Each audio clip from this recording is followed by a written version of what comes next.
so much for having me. It's such an honor to be here. I just drove from another Highlands, Grey County. So I live in Grey Highlands. So from Highlands to Highlands, it's amazing to be here. Thank you, Sean, and your group for inviting me. My folks are here. They've got a cottage up here just 10 minutes east of Haliburton, so I know the area pretty well. And they both went to Camp Northland, so my family has long roots here. And my friend April Gates is here. Where are you, April? April's amazing. Blackbird Pottery, just four minutes down the road. 4 minutes down the road, workshops, classes, check it out. I'm so glad you're here. We go way back. So it's nice to have some familiar faces in the crowd, although my dad is hiding at the back. Okay, so is there a clock? My problem is that I can talk for hours. Okay, I'm gonna get my phone just so I know roughly how many hours I've been speaking for, or days. Oh, intermissions around 8? Yeah. Okay. All right. So my background, as described, I've been doing community organizing and political activism, various stripes over the last 35 years. I've put on a suit, worked at Queen's Park as a legislative assistant. I worked at Toronto City Council as an executive assistant, but most of my background is grassroots organizing, being in the streets when I was younger, and now being parts of groups like yours, like the Democracy Project, bringing people together, finding common ground, and making actual things happen, which is hard to do, but once you figure out how all the levers move, it gets a lot easier, and it's really fun. Show of hands, how many of you voted in the last municipal election? Some of you are lying. Yeah. How many of you have ever donated to a provincial, federal, or municipal campaign? Hands up. All right, we've got a politically engaged room. How many have volunteered for a campaign? Okay. How many have been a candidate in their life for any level of government, but not high school council? Oh, sorry, she took her hand down. They wouldn't let me run for high school president. My grades were too low. It was a big fight. My argument was, well, it takes a lot of time to be a good high school president. And if you look at my grades, you can see I have a lot of time on my hands. And someone with straight A's, I don't know if they have the time to commit to council. Anyways, it didn't work. High schools are not really democratic. So there's 3 levels of government, as you know. Based on your answers to those questions, I'm assuming you know the 3 levels. I don't want to spend too much time on them. Municipal, in my opinion, is the most important level for a variety of reasons. It's the closest to home.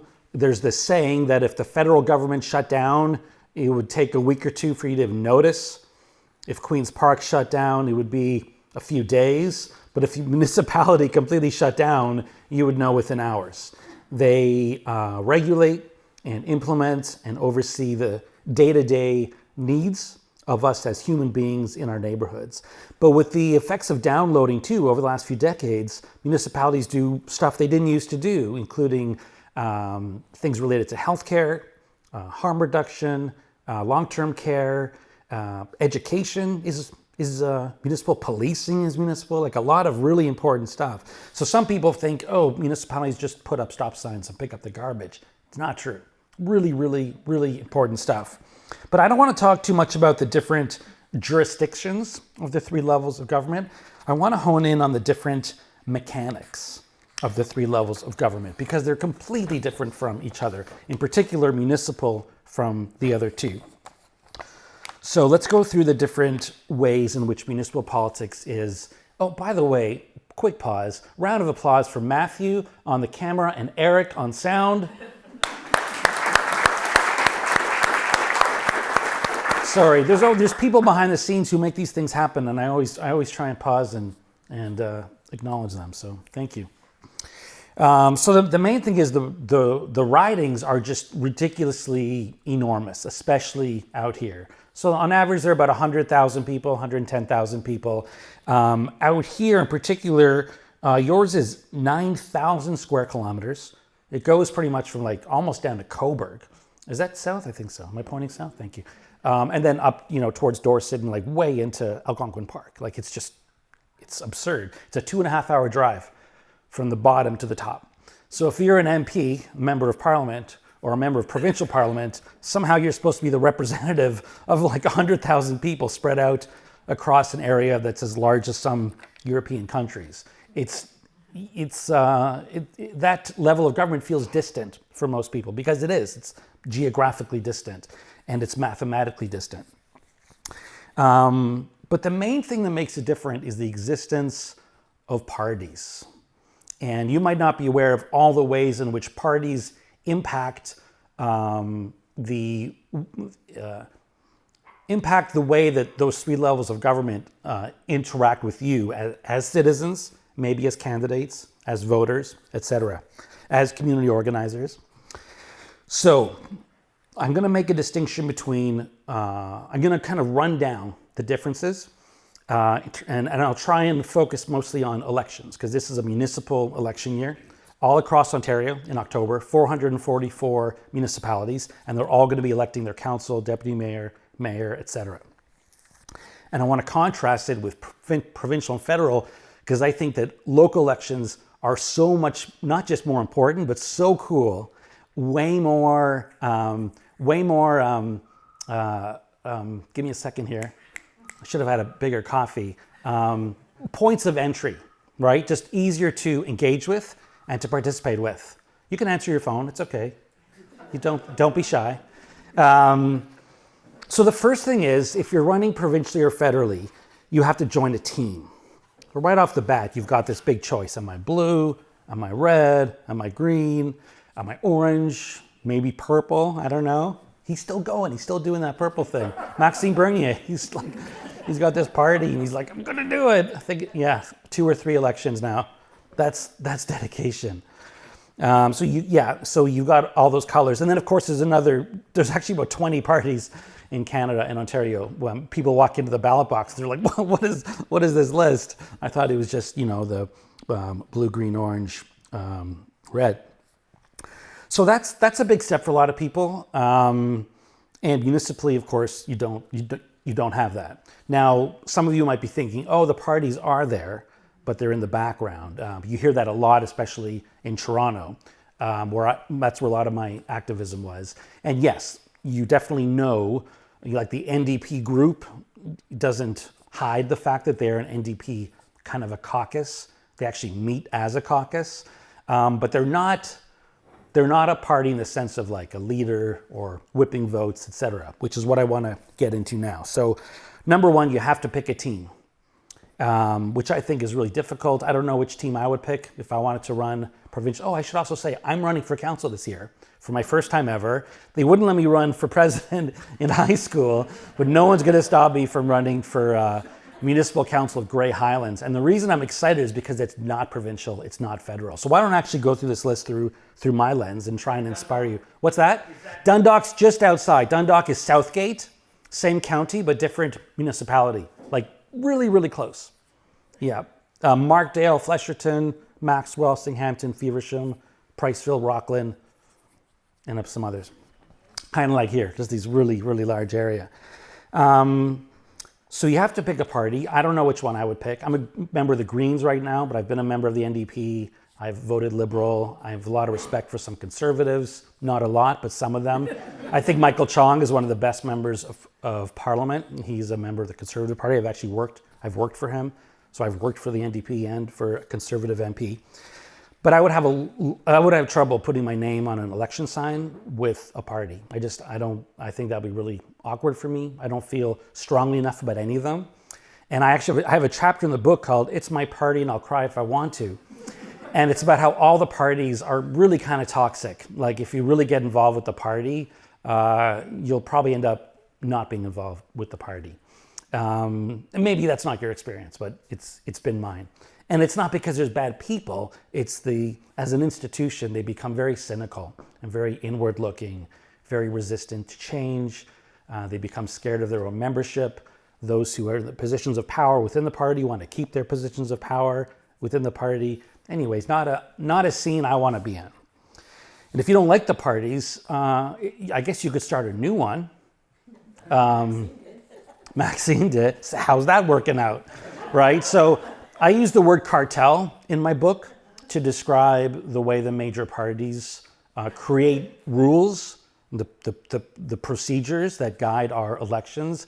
I believe that they're operating in kind of an oligopoly or a cartel designed to keep out new parties and new voices. So again, I don't want to pick a party. I can't start a new party.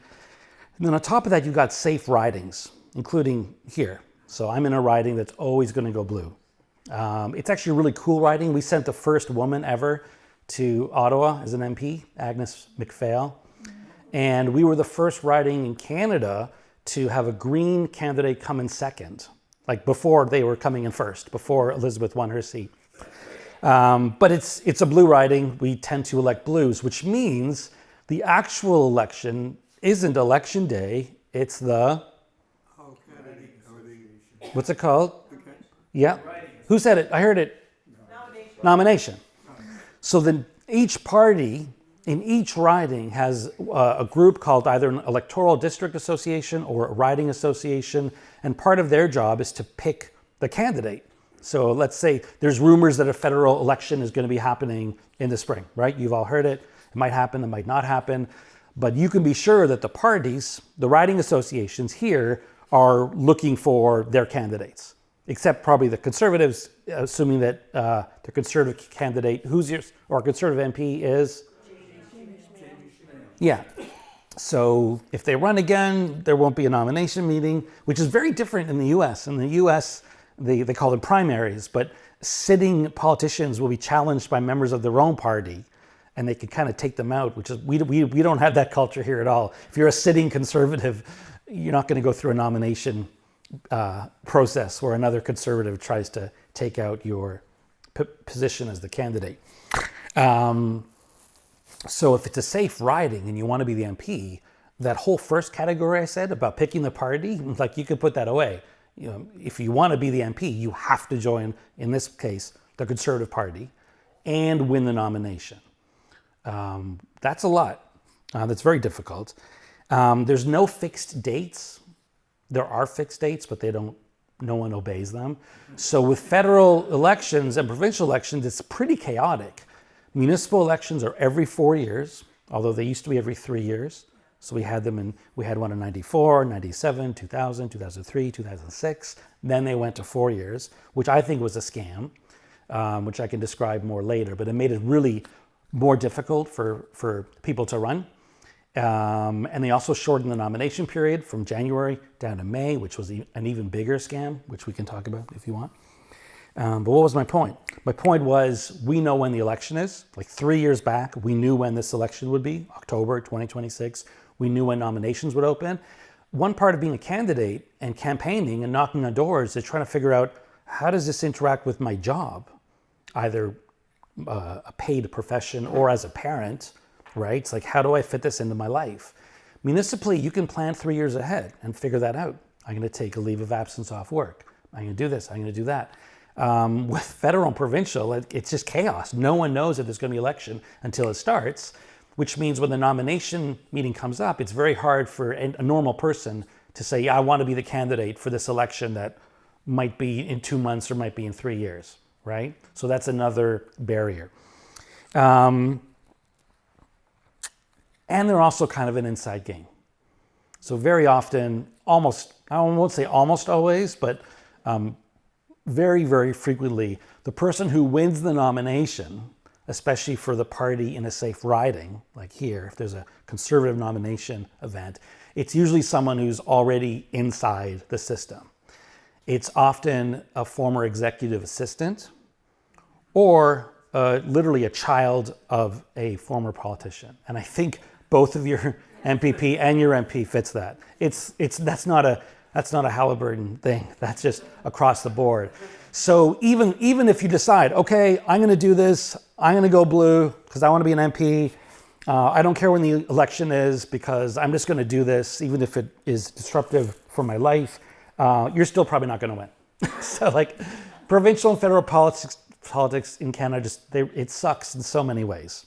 in terms of being if you're someone who wants to get engaged and plug into the process.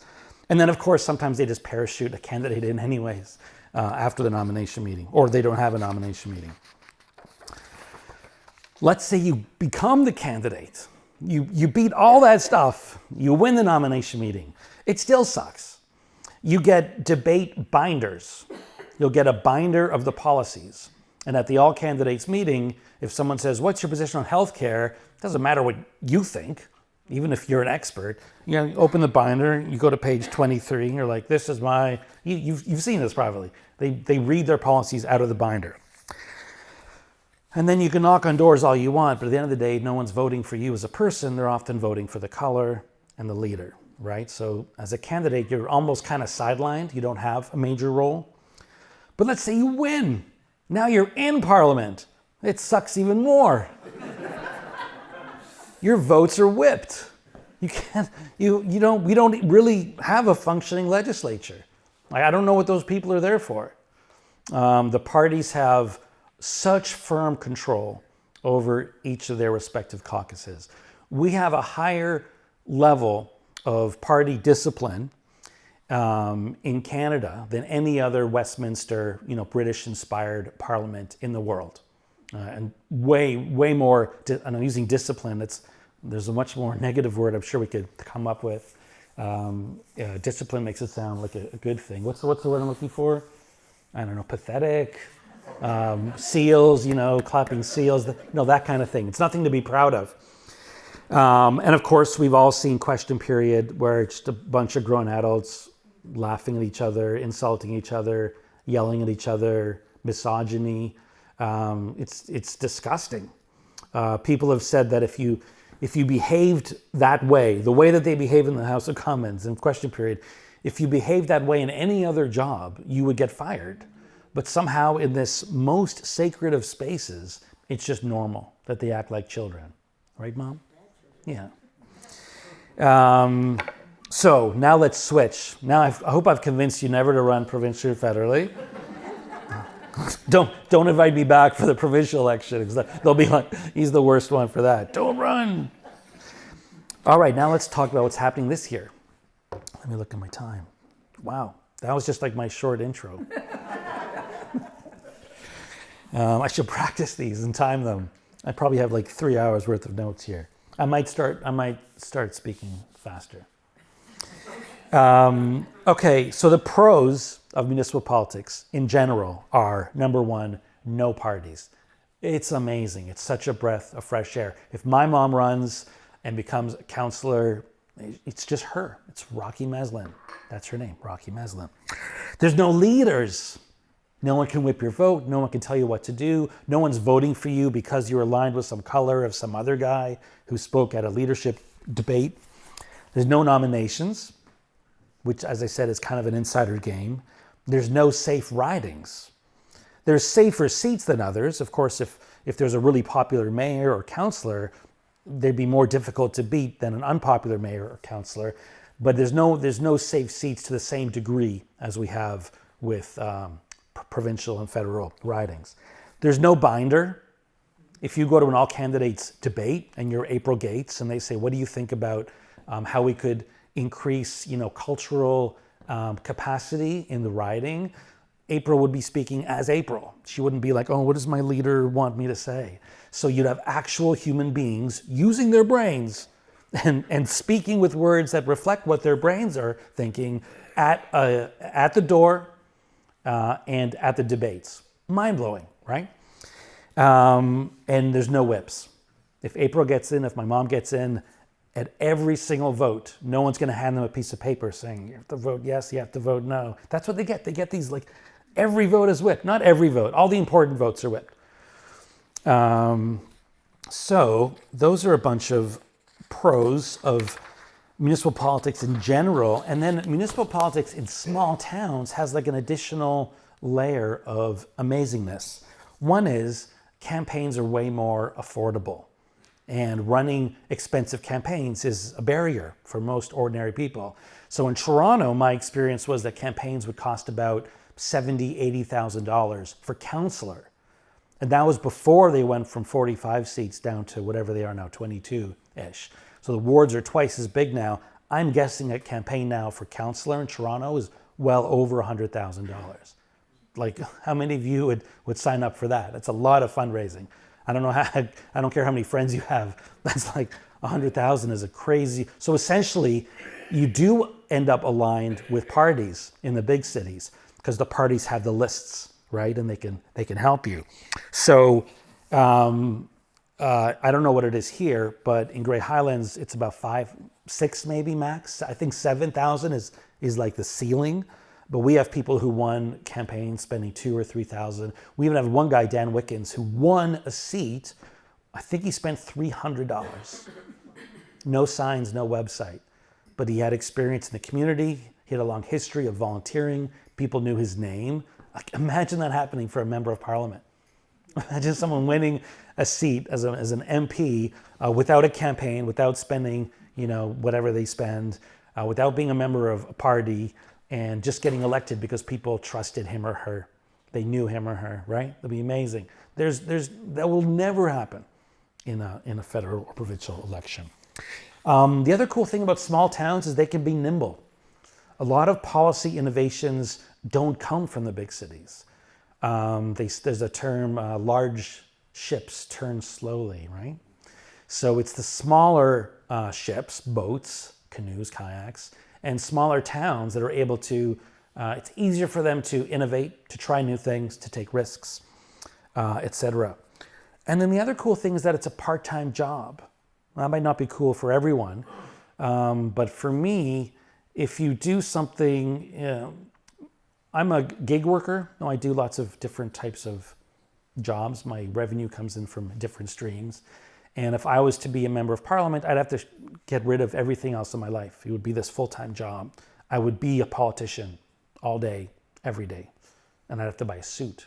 That's another reason not to run provincial or federal. Sean told me I don't have to dress up nicely. And then when he saw me, he said, "Oh, good, you didn't dress up." And I was like, this is my formal outfit. This is my nicest sweater by far. So I dressed up for this. So I think for a lot of people, they could incorporate a part-time job on the side. It's, again, less intimidating. So let's talk about the cons, though, because I don't want to candy coat this too much. There are cons to running municipally. And the first is there's no parties. So I gave you all the reasons why that's good, but there's reasons why that makes it really, really difficult. But with the right planning ahead, you can deal with all those difficulties. So the first is you have no automatic funding, okay? So if I win the Conservative nomination here, or the NDP nomination, I don't know, the Greens don't have a lot of money, but maybe. Any Greens? Actually, show a hand just for fun. Conservatives? Hands up? Cool. Don't be shy. Hands up, hands up. Cool, that's great. NDP? And it doesn't mean you're a member, just like who you feel closely with. Greens? Did I do Greens? Okay. And who did I miss? Liberals? Okay, awesome. Any others? Communist Party, Vegetarian Party? Or none? How many feel just non-affiliated? Hands up. Okay, cool. And Maxime Bernier, People's Party? Okay, just for fun. So the way those work is if you win a nomination, your riding association will have some money in the bank.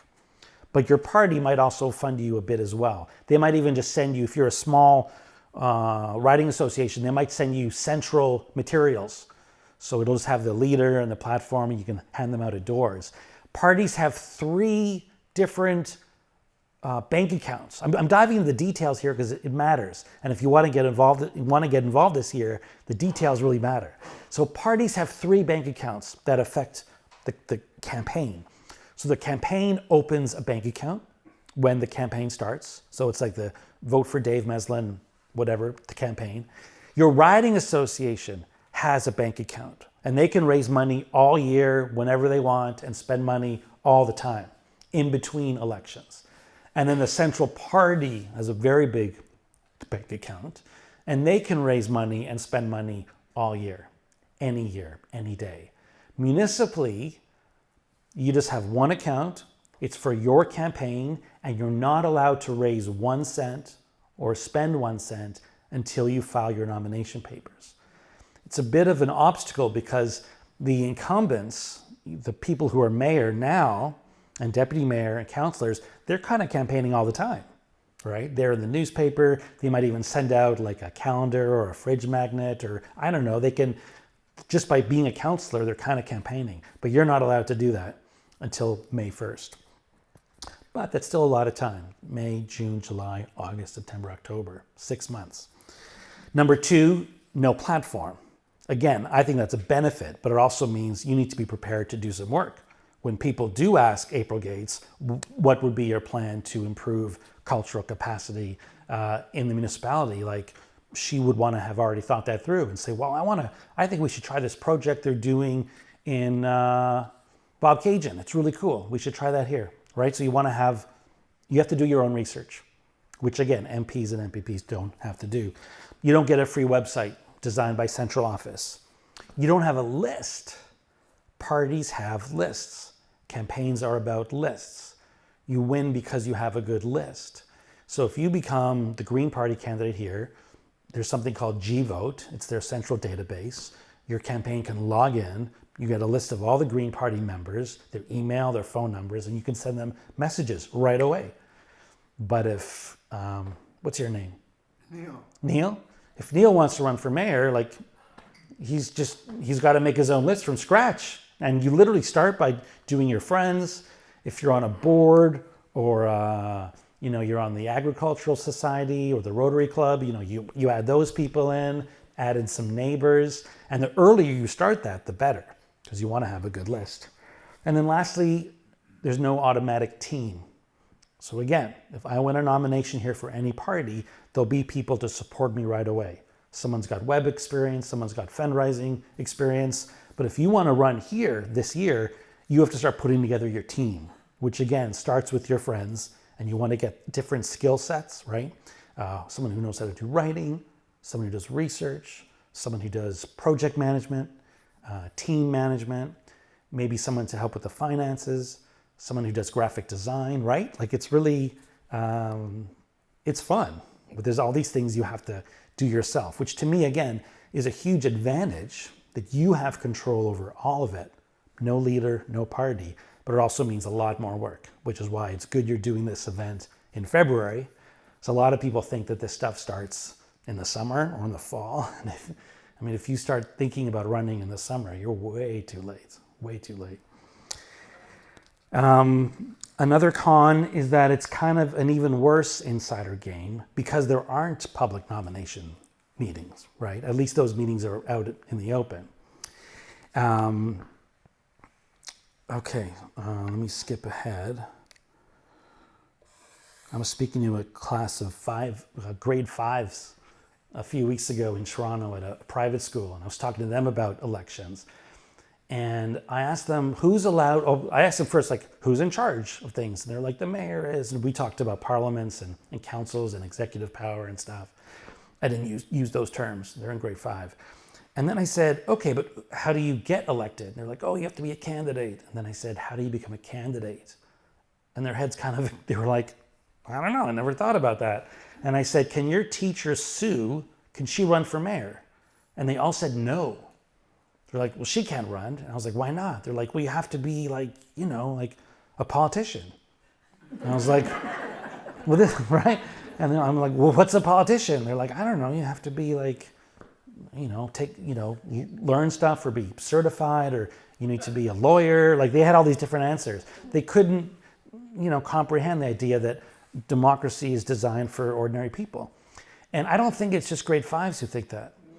I think a lot of ordinary people would have no clue how to get on the ballot, especially municipally, but they also wouldn't really know or even have given it much thought. Like, how does the Conservative Party pick a candidate? How does this guy or woman end up on my ballot? I don't know. People don't really think about it. Some of them just don't care.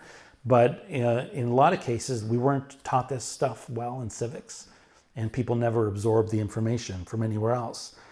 So in particular, municipal, again, because there's no built-in nomination process, I said before that your riding associations, I would imagine right now, are looking for candidates, if they don't already have it, for this maybe spring election. But municipally, there's no riding associations that are going to actively recruit candidates. So what happens is nominations open in May. Like it used to be January, but it's May now, May 1st. The clerk will put a black and white ad in the paper that's very jargon-ish. And it looked like a phone book page, for those of you old enough to know what a phone book is, which is probably most of the room. Well, I'm old enough to remember, so. How would any normal person know that, like, this is the time to sign up? And just like Sue, the teacher, like, I'm allowed to run. I don't think people know that. So what you end up with is very low levels of candidates, to the point where we have these things called acclamations, which are crazy. An acclamation is when no one challenges the incumbent, or if it's an empty seat, one person runs. You guys had 11 acclamations in your county last time, including 2 mayors, a deputy mayor, and 8 councillors. That's wild. There were some municipalities in Ontario where the entire council was acclaimed and they just didn't have an election. It's pretty wild. So I ran a project 4 years ago called the Grey Highlands Municipal League. And it was this really ambitious and optimistic idea that if we did promote the nomination process properly, we'd get more candidates than usual, and maybe more diversity of candidates, and maybe a different quality of candidates as well. And people who aren't insiders, because I talked about the insider angle before with the provincial and federal and who wins the nominations, but municipal, it's almost even more. Like, again, like, what kind of normal person on May 1st will know that nominations are open? Well, it's people who are already super engaged in politics, or their parent used to be a politician, or they work somehow in the system. But Neil on his own might not necessarily know, because it's not as if they're putting up billboards being like, hey, nominations are open. So the idea of the project, and hold on a second. I've got swag. So we did 2 things. We designed this flyer, and I'll just read it out to you. We made thousands of copies of these and dropped them at everyone's door. They got this in their mail.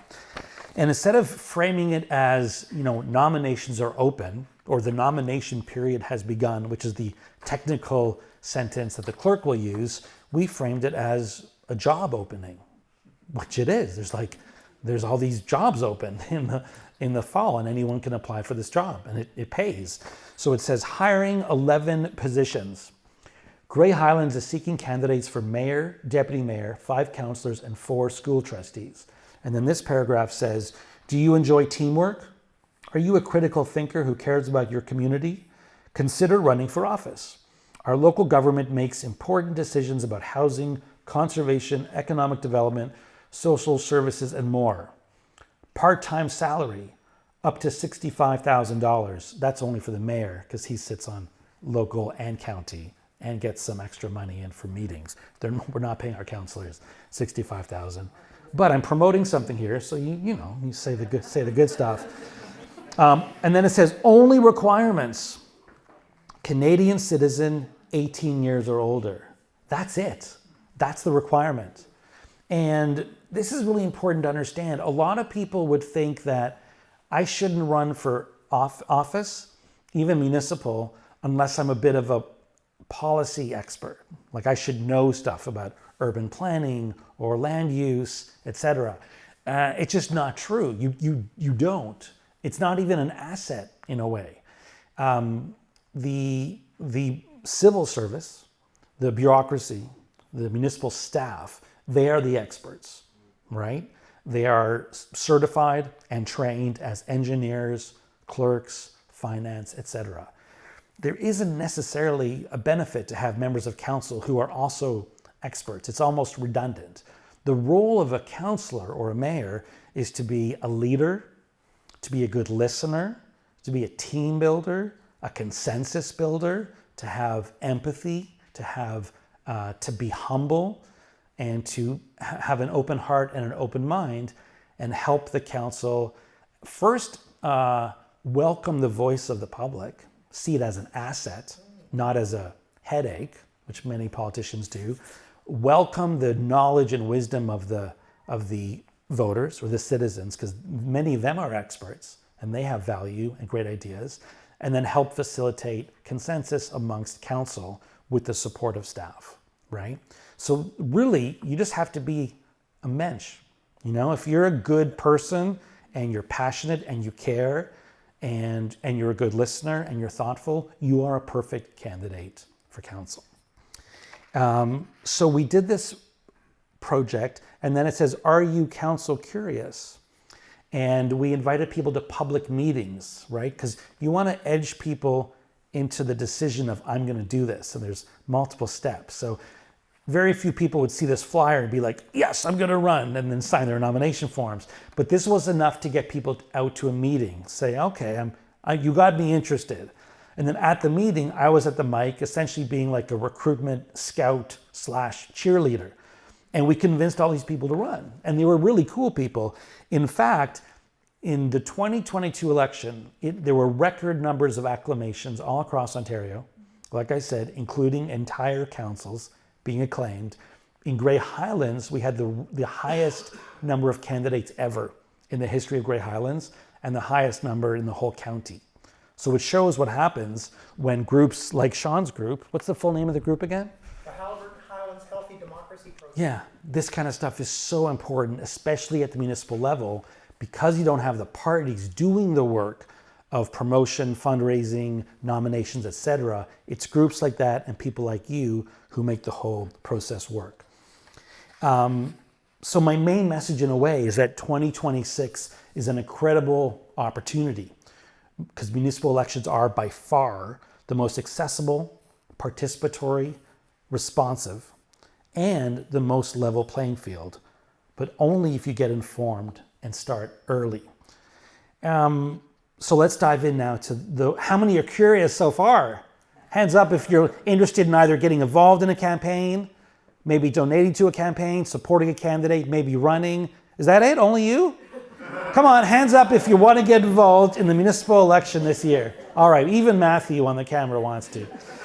So let's dive into the details of that now, because the first part was just me trying to convince you that this is such an incredible opportunity. Municipal is where it's at, and we can only do it once every 4 years. And because we're talking in February now, you've got this runway that you can take advantage of. So let me say that there's two kinds of campaigns, and they're both really important. One is a campaign to win, and it's like, I want to be a councillor, I'm going to raise the money, knock on 2,000 doors, and I'm going to do this. Another kind of campaign, and this works for all three levels of government, is you just want to get a message across. And that is totally valid. If you sign up to run for mayor in any of your 4 municipalities, you will be invited to the all candidates debates. You will be interviewed by the newspaper, and it's a great way to get a message across. And I have total respect for people. Some say those are fringe candidates. I say there's nothing wrong with that. Elections are a great time to get ideas out. And if you don't have the resources to raise $5,000 or knock on thousands of doors, but you really want to talk about land use and sustainable growth, or you want to talk about harm reduction, sign up, do it. But if you do want to win, you have to start now. And I'll give you a few things you want to be thinking about. I've already mentioned some of them. Number one, you got to start building your team and work backwards here a bit. So the election's in October. That might seem far away.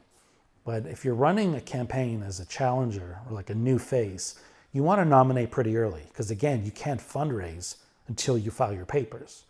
And if you want to raise $4,000 or $5,000, why would you start in August if you could start in May? So if you want to launch in May, and you want to launch with a website and a brand and some policies, if you start working backwards to how long it'll take to put together the team, to do that research, develop some policies, design the thing, get a new nice photo of you, get that on the website, set up a back-end payment system so people can click and donate. Like, you start working backwards and it's now, like it's really now. I would say you've got a few weeks right now where you should be making the decision if you want to run or if you want to encourage a friend to run. A lot of people run because someone, really encouraged them or pushed them. So if you know someone who you would want to be councillor or mayor, start pushing them now. Because again, if they decide in July, oh yeah, I'm going to do this. Well, that was dumb. Like, you've totally ruined your whole campaign before you started. You got to start in the spring. Number 2, you want to start building your public profile on social media. Oh, I'm doing that a lot in Grey Highlands. I have a list of all the different social media groups in Grey Highlands. There's about 20 of them. And the membership adds up somehow to over 30,000 people, even though the population is 10. So I'm posting occasionally, but I'm also commenting all the time. So I'll start every day by just looking at the pages. Someone writes something, oh, there's an art show opening, next week. And I'll be like, oh, cool, I'll be there. You just want to get your name out. Again, you're competing with the politicians who are already getting their name out, right? So visibility. I've developed, I created a map of my municipality, and I'm mapping every single person I know. And I'm doing that for 2 reasons. One is election signs. It's like, oh, where do I know people on county roads, right? Like, what are the most visible sign locations? And again, why would you waste your time in August doing this? Do it now before you're knocking on doors. But I'm also doing it to identify hyper-local liaisons in a way, right? There's parts of my municipality that I know very well because I live there or I spend time there. But there's these pockets where I don't really know the culture. I don't know the community. But if I have a good friend there, what I could do is I could go to the fall fair in that area and my friends with me, and they introduce me to all of their friends, right? So I've mapped out who my liaisons are for community building in those different pockets. I've started a list. I have 750 people in a municipality of 10,000. I think I probably have the biggest list of anyone, including incumbent politicians, and probably even the municipality itself. But I've spent 1.5 years building that up, and it's going to be a very powerful tool for me for fundraising and for getting people out to vote and hopefully voting for me. Our system is at large, so the cool thing about that is that they don't actually have to vote for me as their first choice. I could have a situation in October where no one walks into the voting booth being like, Dave's my guy, and I could still win every single vote. Because if they rank me 3rd, 4th, or 5th, it's the same thing. And you don't have at large here. Well, you have some, though. There's a few wards with 2. So that's similar. The other thing is that there's campaign schools that run all throughout the spring. The Association of Municipalities of Ontario, AMO, they run programming to help people like you learn how to run good campaigns. Equal Voice is a national group that tries to get more women elected to all 3 levels of government, because we are still incredibly behind on gender parity at all 3 levels, although you've got one council here that's all women, which is like unheard of. Our federal parliament, we rank like way behind. I think we rank like 65th in terms of gender parity in the world, in the House of Commons. And some of these groups also have specific programs for underrepresented demographics, which would include women, people of color, and youth. There's programming for all those. Although by rural municipal standards, youth is like anyone under 80. Like you're lowering the average age if you're under 80. I also want to say that you don't need to be on council to make a difference. So I kind of have 2, not conflicting, but like very separate messages here. One is you should run. Like if you think you could be a good councillor and you are a team builder, a consensus builder, you're passionate, you should really consider running. If you have a friend, again, try and encourage them to run. But I don't want to overlook the fact that you don't need to be a politician to make a difference. I've spent 51 years, well, not the first few, but the best part of 51 years making change happen at the provincial level, municipal level. Provincial is really hard because, again, you got these parties. So if I want the Queen's Park to pass a piece of legislation, I really have to convince one person, which is the leader of the party, which is really hard. And you also have to work with the ministry. But I've done it. It's like crazy amount of work. But on a municipal council, you just need to convince a majority of councillors, which in my municipality is 4. There's 7 members of council. So if I have coffee with 4 people and they agree with me, I need one of them to move a motion, 3 more to vote, and that's it. It's done. What's that? Strong mayor changes that a bit, especially on budget items. But depending on who your mayor is, hopefully they're not using that too much. But yeah, that's been a bit of a twist. Up until the strong mayor powers, mayors literally had the exact same amount of power as a councillor. It's almost weird that we even elect mayors. If you think of a pedestal needs 3 legs to stand on, I like to see municipal politics as the council, the municipal staff, and the public. And each of them play a really important role, a very unique role. And a municipality is most healthy when those 3 are working together and when there's mutual trust between them. And I don't know what it's like here, but all the trust lines are broken where I am. The public doesn't really trust council. They don't trust staff. They think there's too much staff. Staff don't really trust council. Council is intimidated actually by staff. That's an interesting twist we could talk about. In Toronto, you're a full-time councillor. You get paid over $100,000. You have an office. You have staff. You feel important. And at Toronto council meetings, I've seen staff, they feel they're not trembling, but they're like, everyone knows who's in charge in the room. It's council. And staff is behaving as like servants of council. And where I am, it's the opposite. Because your first onboarding, your training is done by those staff. And they essentially say like, welcome, you're part-time, we're full-time, we're experts, you're not, we're professionals, you're not. You set, large brushstroke policy, but like we do all the work, stay in your lane. And then they go to their first council meeting and, staff says, we think we should do this. And they're just like a deer in the headlights. They're like, okay, let's do that. So it takes a lot of work to be a good municipal councillor here because you don't have the staff support, because you don't have the full-time salary. But my point was, going backwards, sorry, it was a tangent off a tangent. We don't have a healthy relationship where I am between council staff and between staff public and between public council. And I hope that one of the roles I want to play on council is to help heal those lines of trust. We're good. I got 4 minutes left. Tangent though, keep it short. Well, a really fun proposal in my book is that for federal and provincial elections, we should just get rid of elections entirely, not just the parties, but get rid of elections. How many of you have ever done jury duty? Yeah, so you got a letter in the mail and it's like, you're on jury duty, you got to show up. I think that's how we should elect the House of Commons. So Neil gets a letter being like, you're an MP now. Show up in Ottawa, March 27th. You're in there for 3 years, and we just do rotations. It would be so amazing. Question period would just be like normal people listening and talking. No one's whipping votes. No one has to do favors for lobbyists who funded their campaign because there was no campaign. You've got gender balance right away.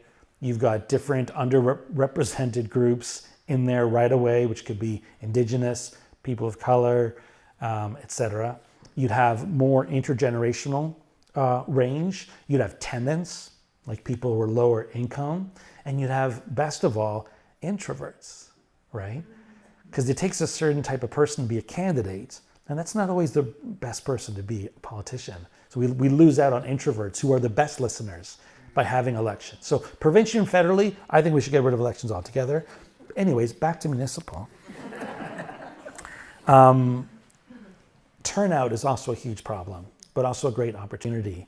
If you can figure out as a candidate how to boost turnout, those people will vote for you because you're the one communicating with them. So a big part of my campaign is just going to be not just saying vote for me, but like vote. And I will promote all the things that municipalities don't promote well, which is why you should vote, and then when, how, etc. The municipality will send out a black and white card, in early October with some information that people will probably lose or throw out.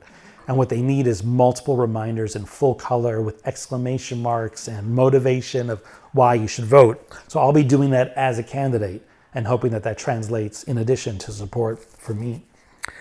You had pretty bad turnout out here. All 4 of your municipalities were below the provincial average of 33%. Your lowest, I think, was Highlands East with 20% turnout. Is that true? That's pretty wild. So give me a second here. What do these notes mean? Who wrote this stuff? 1 second. Yeah, I don't remember exactly how this is supposed to work out here. It says fix 1, fix 2, and fix 3. Oh, I see. These are ways we can fix the turnout problem. I wrote this morning. I hadn't had a coffee yet. So the way we fix the first one is deals with what I call the mechanics of exclusion. It's the first chapter of my book. And it's all the ways that municipal bureaucracies make things harder for people by not promoting things well, not doing good marketing, not using full color, not using good design, not using exclamation marks, etc. But also things like, why do we have elections on weekdays? It's crazy. There's a reason why event organizers who want to maximize participation hold events on the weekend. There's a reason why the Grey Cup is on a weekend. There's a reason why the Santa Claus parade is on a weekend, right? People aren't, for the most part, people aren't working 9 to 5 on the weekend, so they're more likely to show up to the parade. So it's ridiculous that we have municipal elections on a Monday. So some things like that we can't fix, but there are things we can do to help communicate to people, again, why they should vote, when, where, etc. That's like a merry-go-round, right? Number 2, I think we boost turnout by realizing that if you're trying to boost turnout in October, you're too late. If we can boost participation levels from May all the way to October and give people this sense of awareness that, oh, it's an election year. Oh, this is the nomination period. Oh, I'm hearing that people are being nominated. I'm going to volunteer for a campaign. I'm going to go to the all candidates debate. If people have a sense of awareness and connection to the May, June, July, August, September, they will vote in October. So a Get Out the Vote campaign isn't a September, October project. It's a summer project to get people involved earlier. And then the third fix is to actually look at it as a 4-year effort to boost turnout. If people are engaged with municipal politics in between elections, for those 4 years, what's the budget process? What are all these committees? What's council up to? How do I get engaged? If we create a culture of engagement for the 4 years in between elections, you won't even have to do a Get Out the Vote campaign at all. So it's about, I guess what I'm saying is we need to step back and realize that a healthy election involves a healthy campaign period and a healthy 4 years in between elections.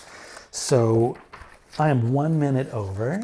Amazing. I think we're taking an intermission now. There's what's the intermission all about?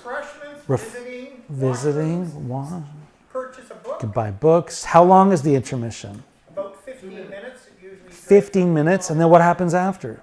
Then you're back on. Okay. For more stuff. Questions. I'll be taking questions. We'll be having a discussion. We'll open it up to the floor. Okay. Anything else you want to say? And there's announcements before you come back on for the second. There'll be announcements, very important announcements. So don't leave. Have some snacks. So we'll see you back in 15.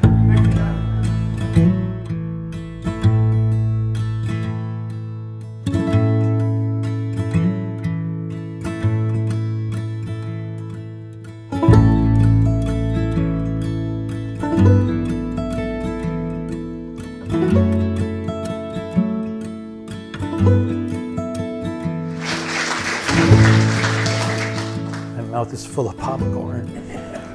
So we're going to do Q&A now. And before though, in addition to having copies of the book, I've got extra copies of the promotion we did that we mailed out to people. So if you want to see that, let me know. We also did a really cool thing in October. We printed a candidate menu, another thing which municipalities don't do and I think should do. Because you don't have that color brand recognition of like, oh, that's the blue candidate, that's the red candidate. A lot of people municipally are just like, I don't know, like who's Bob? Like I don't know these people.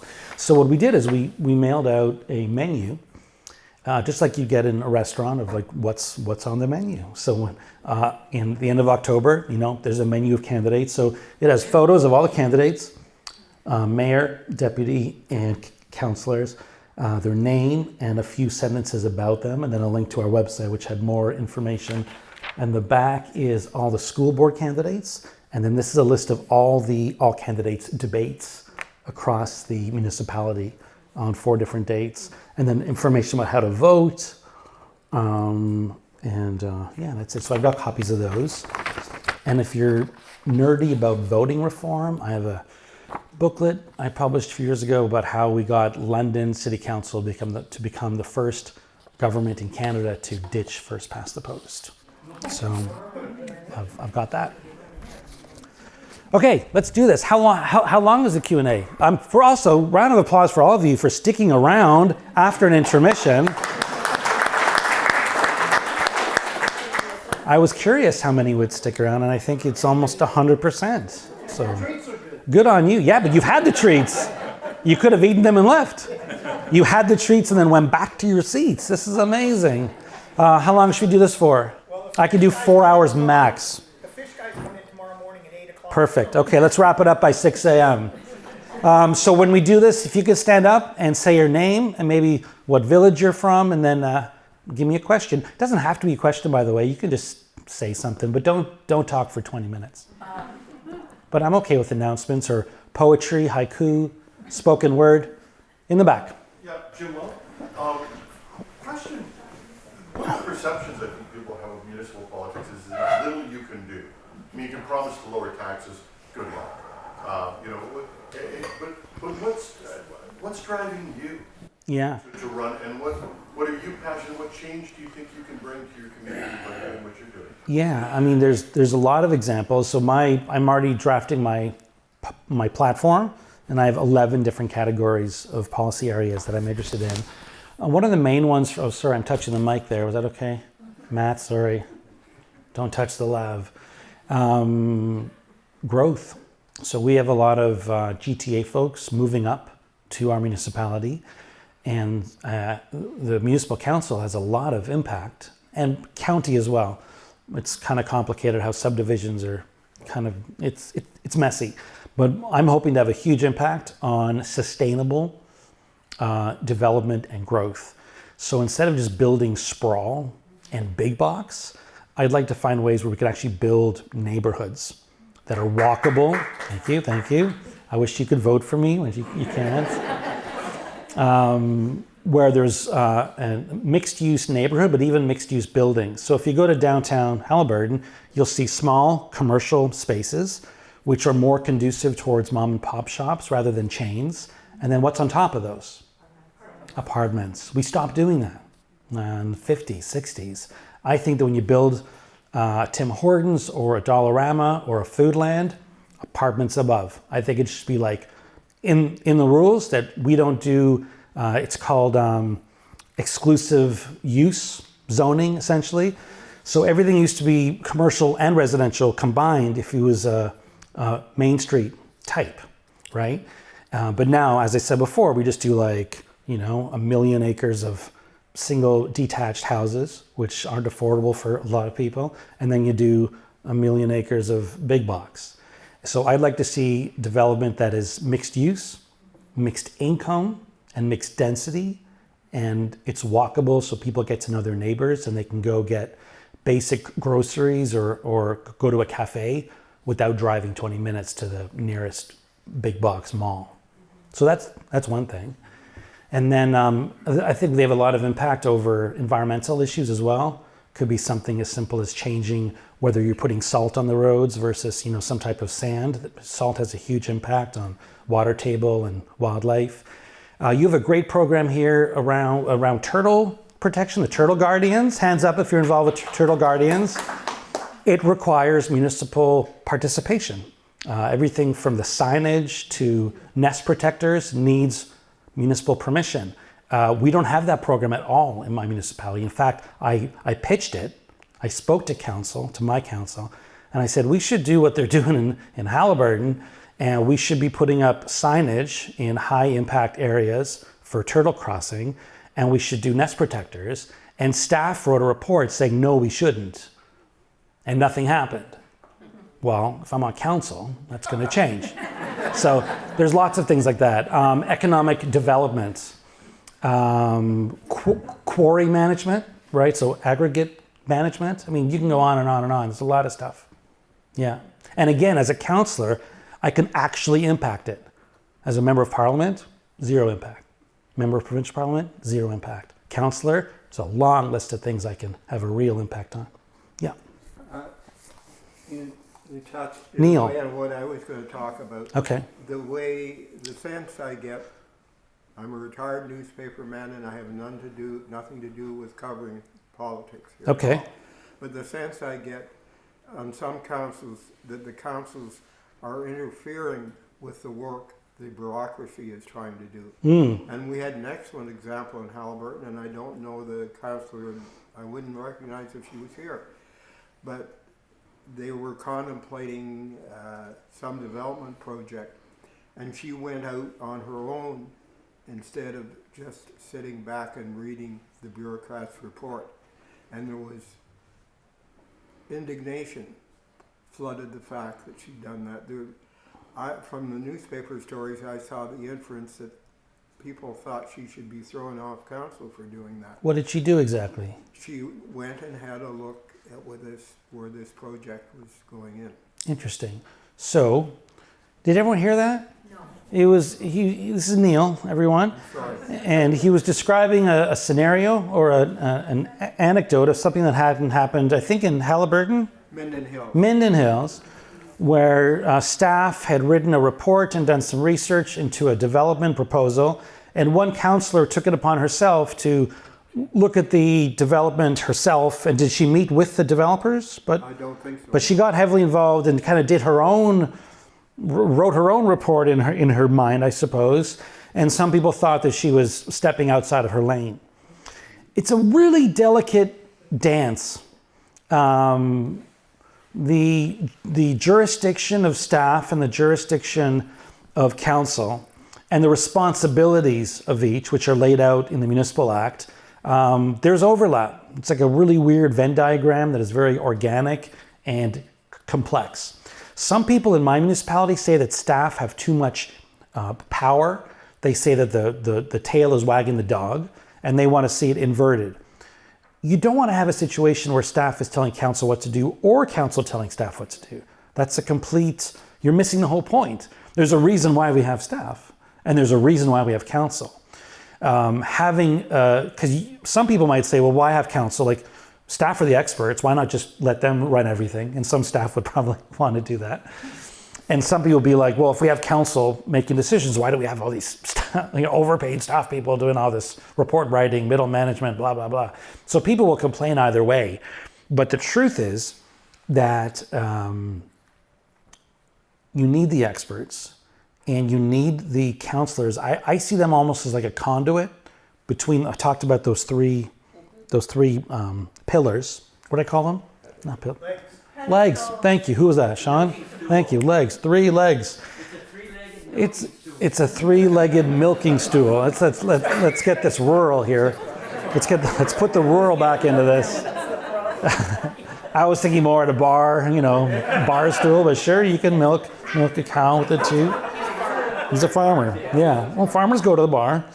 But yeah, there's the short stools and tall stools. We're going to focus on the short ones. The point is, it's very rare for citizens to interact with staff. There's very few occasions where that would happen organically. So one of the main roles of council is to acknowledge and appreciate the collective wisdom of the electorate and translate their knowledge and wisdom and desires into something that interacts with staff's professional input and come up with a solution, or not a solution, an outcome and a direction that takes all of that into account. In a way, council is like the witch, mixing the brew, and it's like, oh, staff told me this, but this resident said this, and I've read this. So to go back to your story, I think it's entirely appropriate for a councillor to do as much research on the ground, hands-on, on anything they want. In fact, in Toronto, which has a very powerful ward system, there will never be a development that doesn't have a one-on-one discussion between the developer and the councillor. Yeah. Early on, I mean, not for a house, but any kind of multi-residential building, if you're in Mike Layton's ward or Gord Pork's ward and you want to build something, you're going to be meeting with Gord and Mike pretty early on. Totally appropriate. Yeah. But again, if council's disrespecting staff or not understanding their wisdom, I think that's a loss. But if staff doesn't see the value of council, I think that's a loss. So one thing I want to do as a councillor is help. It's like a ballet. I'm going to take ballet lessons and then milk a cow. It's Godfrey. Hi. I'm from top end of the crossing here. Okay. Center of the group. The concern, and you coming from where you do in Grady County, is you're dealing with the agriculture. Yeah. And the urban transplants. Idiots.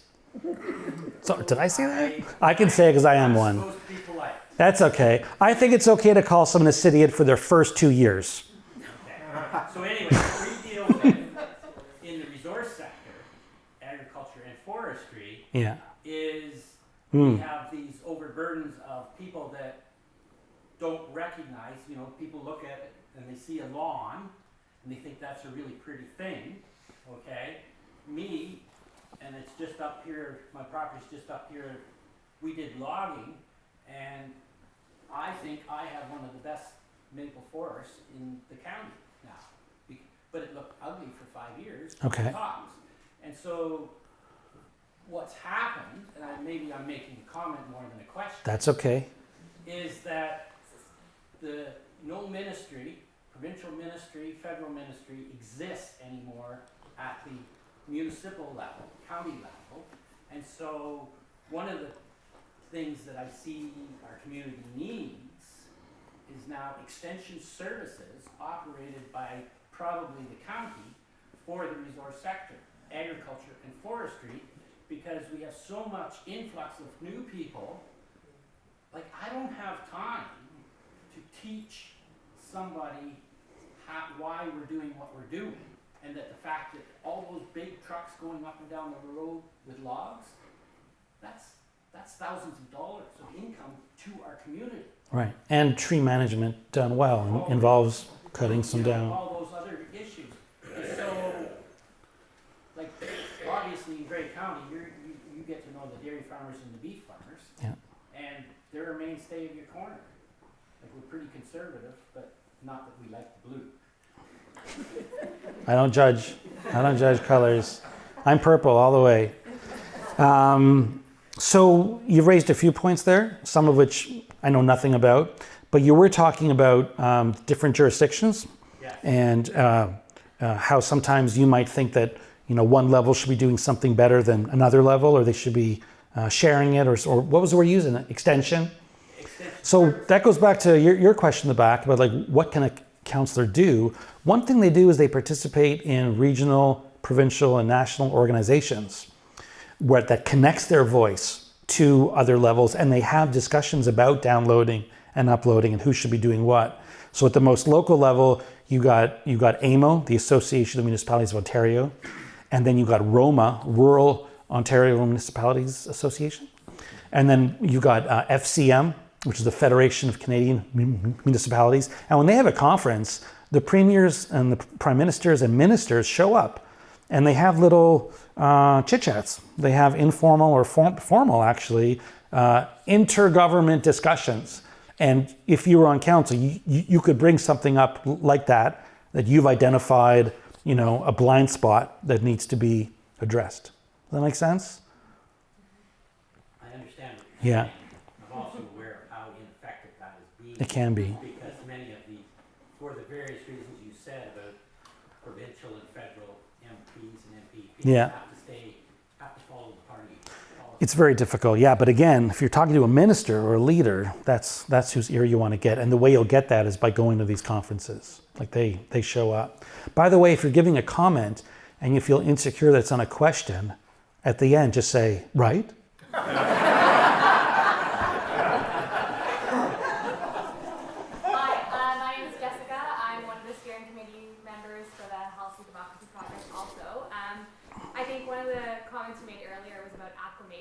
And getting more people on the ballot. So I think as a healthy democracy group, we can give more information about like how you get on the ballot. But I think one of the challenges in a rural community is you don't necessarily feel comfortable running against your best friend's dad.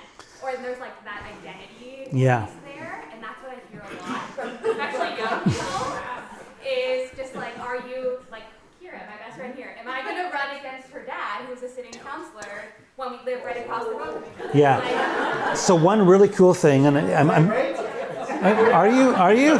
Is she? We're taking bets right now. Is she going to do it? Yes. But I think that Crush him!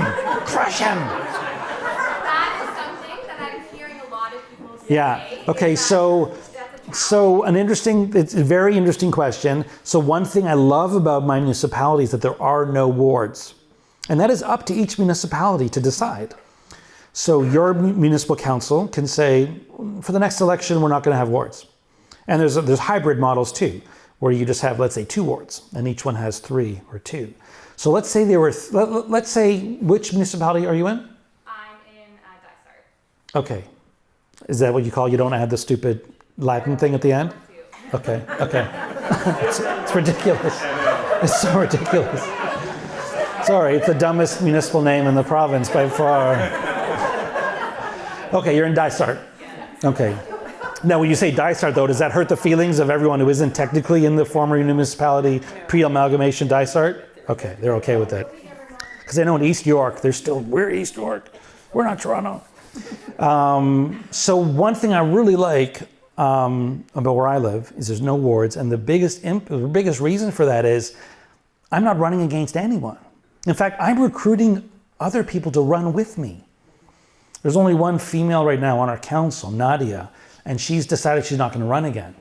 And I don't want to be in a council of all dudes for 4 years. Like, that's not my vibe. So I've been recruiting other people to run, and I'll be supporting their campaigns. And I know everyone on council. I'm close with all of them. Tom Allwood, Dan Wickens, Nadia, Joel, and I'm running. But we're all running together for 5 seats. So it takes out that adversarial thing right away. In a city as big as Toronto or any large city, I don't think at large works very well, just because the city's so big. So if you had no wards in Toronto, that means if you're running for councillor, you would need close to $1 million, like to run a decent campaign, from the edge of Etobicoke to the edge of Scarborough was the something creek, not the Humber. What's on the west side of Etobicoke? Anyways, river to river. Thank you, Mimico to the Rouge. I mean, and like, how are you knocking on doors? Like, how are you putting up signs? You'd be invited to like 100 debates. But in a place like this, I highly encourage you to explore the possibility of getting rid of your wards. It's been a really breath of fresh air for me to coming from a ward system in Toronto and seeing the value of running for council without running against anyone. It's amazing. So the way I would start there is to do some research, check out the neighboring counties, because most of Ontario is actually at large. I was surprised to see that Haliburton County had wards. Usually the cities have wards and the rural areas don't. So 2/3 of Ontario municipalities are fully at large. You're thinking something, what is it? I think it's a great idea. To get rid of wards? Yes. All right, there you go. So again, how do you get rid of wards? On a 7-person council, you get 1 person to move the motion, 3 others to vote for it, wards are gone. that's municipal politics. It's like mind-blowing. By the way, I thought of another, you might need technical permission from the province, like as a bureaucratic stamp, but I don't think they would. I've never heard of, they interfere with Toronto just because there's like a grudge there, because Doug was on council and his brother was on council, and before Rob became mayor, like every time Rob moved a motion, it was 44-1. It was like this joke that like Rob's the like loser in the corner with the dunce cap on. And then when he became mayor, I was like, I'll show you. And he canceled everything that David Miller had done. And now that Doug's the premier, he's like, I'm going to really show council who's boss. But like out here, I can't imagine the province would interfere with whether you have wards or not. They wouldn't care. I mean, I could be, correct me if I'm wrong. One more thing though, sorry. Hold one thing. You at the back asked about things you could change. Another really important policy area is road safety. That's incredibly municipal. So things like traffic calming, speed limits, road widths, sidewalks, intersection widths, like all of that is mostly municipal, except for it's all municipal, except for the provincial highways. And then within municipal, there's county roads and local roads. So it's messy a bit. But I have a friend who was killed by getting run over by a pickup truck on a road that I don't think was designed well. And so road safety will be a big item for me, for all users, drivers, cyclists, and pedestrians. You've already spoken, so I'm going to come back to you. Sure. I just wanted to comment on something you just said. Sure. Our townships are fairly large, consisting often of half a dozen or more townships. Yeah. I think it's good to have regional representation within the council. You don't want all the people from one part of the So what's worked out for us, and I don't know if it would happen here, but we end up with the council that has all the regional representation. So we have the Osprey Council, because people are often electing people from their area. They're voting for people from their area, and again, they have 5 votes. Oh, one more thing too. About the at-large, the other cool part of that is that not only am I not running against my friend's dad, but when I'm knocking on doors, I don't have to be negative about anyone because I don't have to be their number one choice. So if I'm running for mayor and Sarah is the mayor, at every door I need to convince the person like I'm better than Sarah.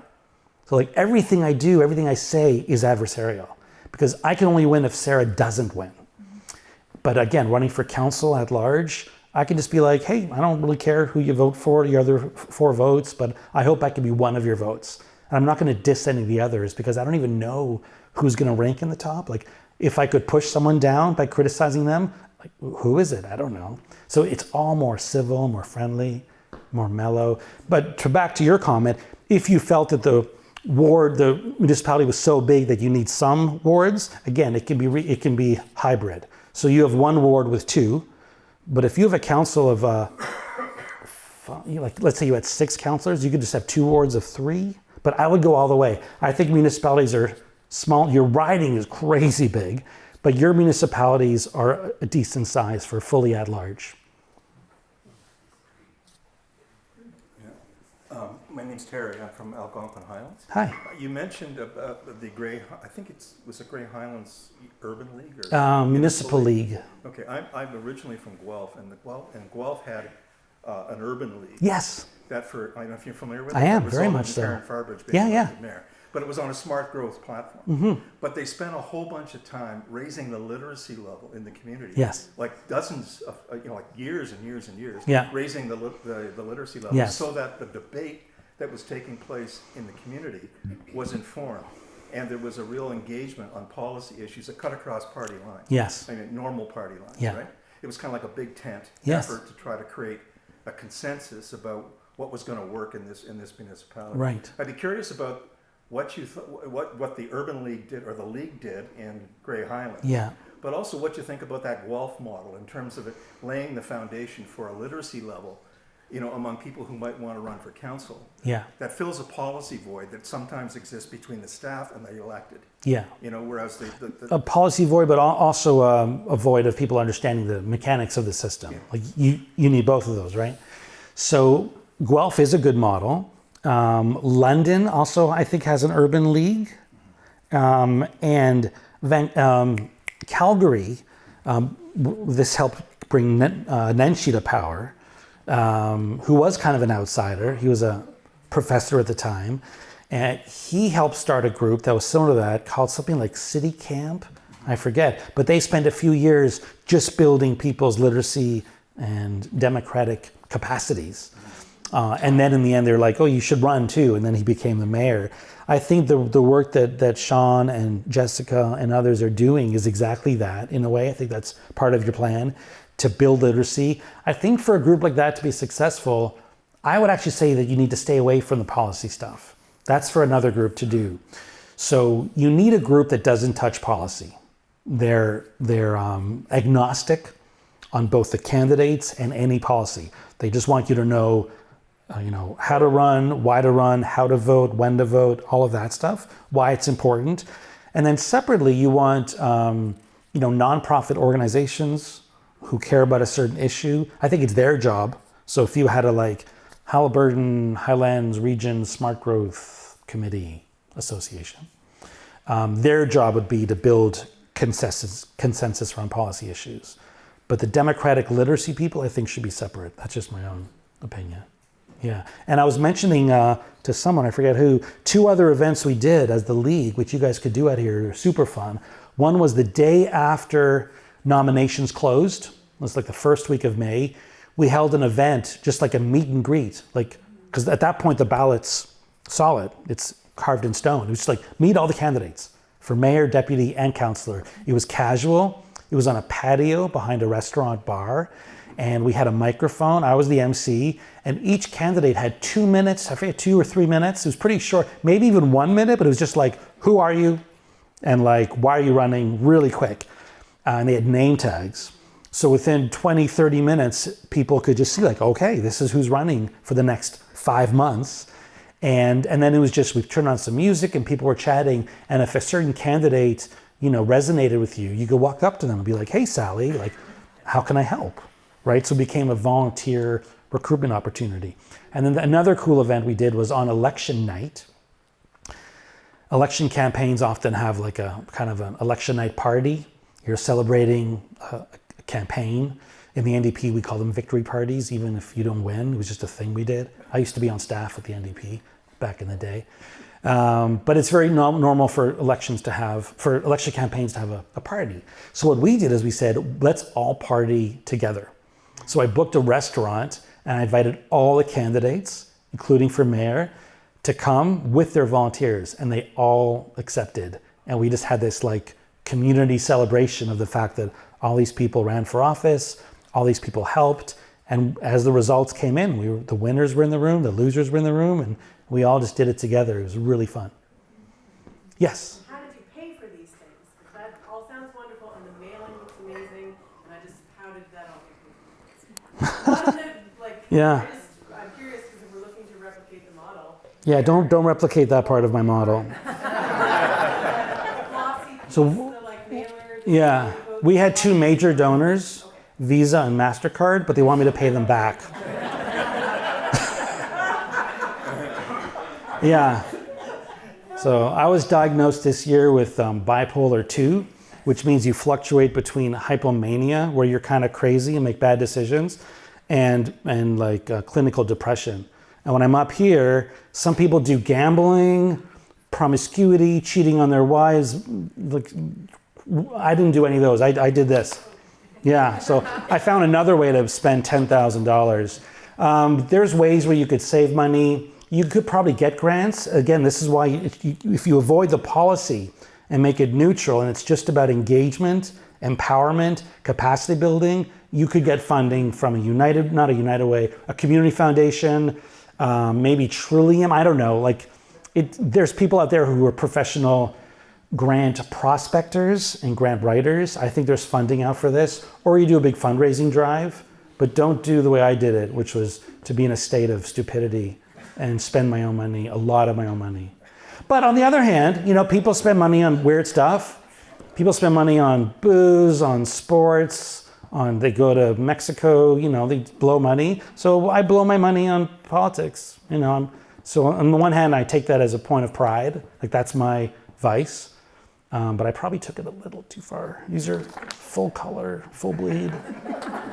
Thousands, and we paid for the mail drop.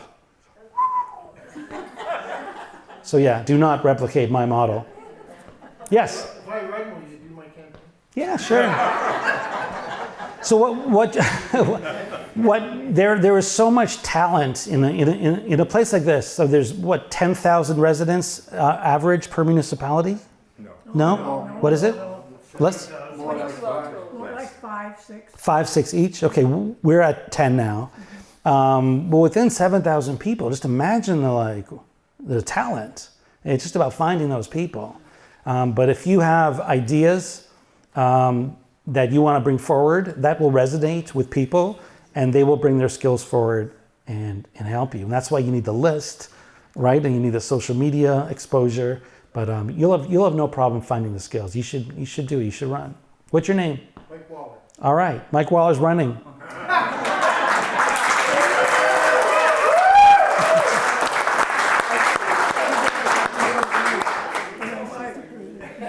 Against his girlfriend's father. Okay. Yes. Hi. Hi, Victoria. I live in Dysart. Hi. So we always talk about engaging youth and how important it is to engage youth.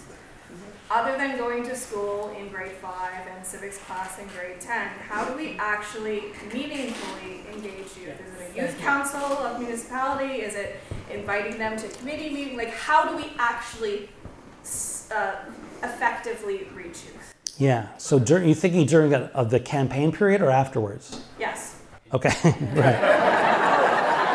So that was quick. For the campaign period, honestly, I would just find an 18-year-old to run. If an 18-year-old runs for office and they're running for mayor, you can be sure that a lot of teenagers will be like, oh, what is this whole election thing? This sounds really cool now. Sarah's running from in high school, right? So I'm always trying to recruit teens to run. I think that turns it into an automatic civics lesson, right? There is a workshop I mentioned earlier that AMO is doing, the Association of Municipalities of Ontario, specifically about youth candidates. And they have 3 guest speakers lined up. And one of them is a guy who won at 18. And then there's someone else who I think became a mayor in mid-20s, I forget. But it's these 3 young people who are going to be helping young people. Right, but how do we get the youth to know about that? 'Cause Yeah. I know about that because I attended an AMO Yeah. session a couple weeks ago. Yeah, But it's coming out next week Yeah. or something? I'm not sure. And how do you? So here's the funny thing. So I actually run one of my side gigs, side hustle. I run a national campaign to lower the voting age to 16. And thank you. It's because you're 16 and you're like, I want to vote. It's actually a change that's gonna happen for sure. If you look at global trends, there was a period when the voting age went from 21 to 18, like all the Western countries, and there's another wave that we're deep into where it's going down to 16. And when people sometimes ask me a question similar to that, but with a twist, they'll be like, I don't know if we should have 16-year-olds vote. They don't really know much about politics. They don't understand it. They're not engaged. And my response that I give to them is similar to what I want to say to you, which is how is that different than people in their 40s or 70s? Again, what was your voter turnout? 20%. So I would say when we're talking about how to get young people involved, that's not a youth-specific question. The problem is that even when they become not youth, they're still not aware. They're still not engaged. It's a universal problem. And I'm not sure that approaching it through a youth lens is necessarily the right thing to do. That said, and I'm just making this up as I go, I think it's really hard. Again, if I'm on council, how do I know that I'm being responsive and representative of the views of any demographic? So one thing I'm thinking of doing is creating almost like little roundtables. So people from a certain community or a certain level of expertise. So maybe there's a few people with financial background who will be my roundtable for value for money budgeting. But there might be another group that's like, we're cyclists. And it's really scary to cycle on county roads. Let's talk about paving the shoulders. But another group might be, some high school kids who help me make sure that I'm getting, the voice of the youth. But this idea that we could turn youth into an engaged demographic, my first response is like, how could we do that when 40-year-olds have no idea what municipal politics is about and don't vote, or 50 or 20? By the time they're 70, for some reason, they start voting. I don't know. By the way, and this will upset most of the room, I personally believe that at 16, actually, I would go further. I'm Jewish, so you become an adult when you're 13. Women at 12. I would actually push the guys up a little further. But around 12 and 13, I think you should get a full vote. And then every year, you should lose 1% of that vote. But sorry. And the reason is I'm half dead. So my runway of how long today's policies will impact me is much shorter than my 21-year-old son. So when the House of Commons makes a decision about food safety, air quality, environment, social justice issues, for my kid, that's the next 80 years, 70 years. Well, I don't know, ish, right? And for me, it's 40, 50, it's a lot smaller. And if you're 90 years old, well, decisions today, won't affect you for a lot. But they affect our kids and our grandkids. That's why they should have a bigger vote than you. Don't worry, it's not going to happen. But I think by the time you're like 90-ish, I don't know, your vote's gone, you're done. When I Vote for me! That's my campaign. I go into rooms of seniors and tell them they shouldn't be able to vote. That's how I'm going. When I vote, I'm thinking about my kids and my grandkids. When you vote, you're thinking about your kids and grandchildren, but I trust them more to think for themselves about what they need, right? Like they're able to vote. Uh-oh. Neil's got a call. Neil's got a call. Neil, got to run for mayor. It's telling me it's 9 o'clock. Oh, it's his 9 o'clock alarm. Okay. There you go. Yep, you lose your vote. If you go to bed at 9, no vote. Okay, let's do a few more. Stand up, say your name. Godfrey again. No, Godfrey, welcome back. Remember that. But anyway, the issue that's just being talked about, though, is how many people are actually engaging and mentoring or hanging out, socializing, etc., with people that are teenagers. Like, a teenager's not going to listen to you. As smart as you are, Tony, if you don't know them or they don't know you, they won't listen to you unless you've got a club.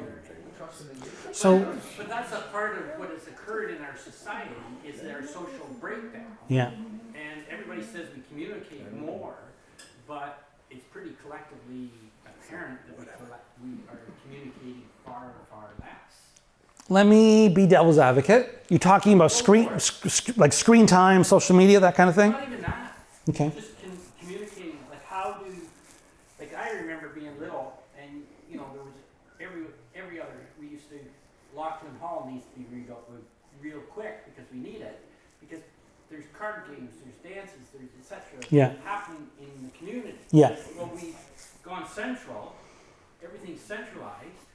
Well, you can't just go to someplace central all the time.